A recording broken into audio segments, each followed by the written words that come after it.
So, what up fam? So, back with another short informative video today. And today we're just going to be talking about different fat loss strategies, so different ways of dieting in order to lose fat. So when most of us think of the word dieting, we think of chicken and broccoli, or chicken and broccoli or chicken and brown rice. And you also think that you need to cut out all your favorite foods and all the foods that taste good. So today we're just going to go through different strategies and different ways of dieting, so different types of diets, and not different types of diets, but different ways of dieting that will help you include all these foods that you enjoy in your diet, and also make dieting more enjoyable and healthier as well. So let's get into it.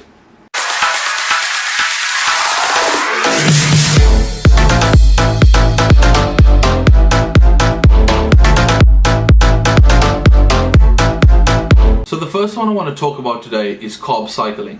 So basically carb cycling is throughout the week your carb intake is going to change. So you can do it, most people do it two different ways. The first way is throughout the week your carbs will decrease. So say for instance you're supposed to eat 200 grams of carbs a day, right? Then throughout the week, so say Monday you'll have 200, then Tuesday you'll have 175, Wednesday you'll have 150, Thursday 125, Friday 100, and then on a Saturday you would have 300 or 350. So basically you could do it that way, or you could do it like 2 days low carb. So Monday you'll have 150, Tuesday you'll have 100, and then Wednesday you'll have 300, and then Thursday back down to 150, 100, so on and so forth. So basically you just manipulating your body, trying to trick it in order to increase your metabolism. So protein and fats would stay around about the same when you carb cycle. They could differ a bit depending on your energy level, so you could raise your fats or your proteins if you don't have enough energy. Remember, your high carb days should be on your hectic training days, so if you're training legs or back, anything that uses a lot of energy. And then your low carb days should be on your rest days, and also if you have a dominant muscle group, have your low carb days on that day because they don't have as much energy. And then if you have a lagging body part, obviously, then do it on your high carb days so you have more energy while you're training that muscle, so hopefully you can make it grow a bit more. So the main reason you carb cycle is because when you've been dieting for a couple of weeks, obviously your metabolism is going to start slowing down because you have less food to digest. Your metabolism doesn't need to work as hard, so your metabolism will start going down at like the same. So if you start dropping your food, so you start being in a deficit, if your metabolism's up here, there's no point of it being up there, so it'll also start dropping as you're dropping your calories.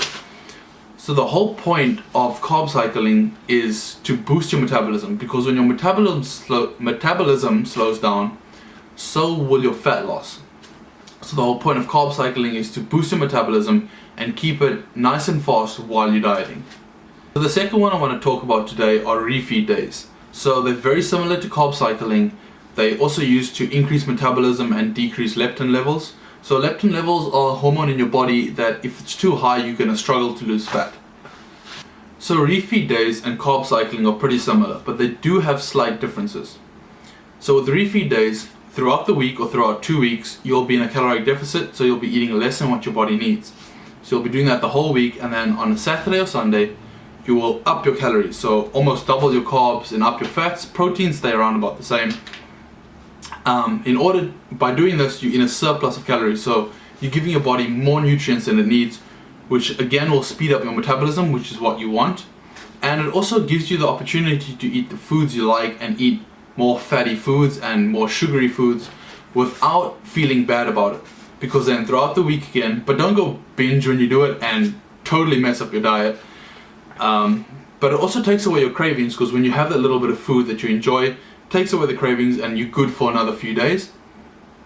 So basically, throughout your refeed days, or on your refeed days, you'll be in a surplus calories, which will increase your metabolism, decrease leptin levels, which will help you lose fat. So the third and final one we're going to talk about today is IIFYM. So if it fits your macros. So basically your macros are your carbs, your proteins and your fats. So if you have 50 grams of fats, 100 grams of protein and 200 grams of carbs that you need to eat a day. You are basically allowed to eat anything as long as you're staying or getting close to your macros for the day. So basically you don't have to be on a diet where you prepare all your meals and you eat chicken and broccoli and chicken and rice and whatever else. You can eat whatever you want as long as you're getting really close to or hitting your macros for the day. So keeping your fats below 50, getting to 100 grams of protein and getting to like 200 grams of carbs. It's a really good thing for people that are new to dieting because it gives you the flexibility of choosing what you want to eat while still reaching your goal. Personally, I don't like doing it. I'm so used to eating the same food, so brown rice, no, I don't like brown rice. White rice, potatoes, chicken, steak, veggies, green veggies. I don't really get cravings and I'm so used to eating it. I don't feel for other foods. When I have a cheat meal, I have sushi. Like, that's what I really enjoy. It's freaking amazing. But I just don't like doing if it fits your macros. I also feel like I'm doing a better job if I'm just eating really plain healthy food. So yeah, it's basically up to you. You can do whichever one you want. Whichever one suits your body and whichever one works best for you. I think also because I have to eat so many calories, I just prefer working them out in the morning or in the night before and then cooking all my food and eating it throughout the day. And then knowing by me finishing all my food that I've cooked, I've eaten enough and what I'm supposed to eat for the day. So that was a quick video just about different ways of dieting and different ways that you can incorporate to make your dieting easier and healthier without keeping all the foods that you enjoy out of your diet and making your diet really unpleasant. Because that's the worst thing to do when you stop enjoying what you're doing and you're forcing like healthy food down your throat because you want to lose weight. It becomes unpleasant and you're not going to stick with your diet.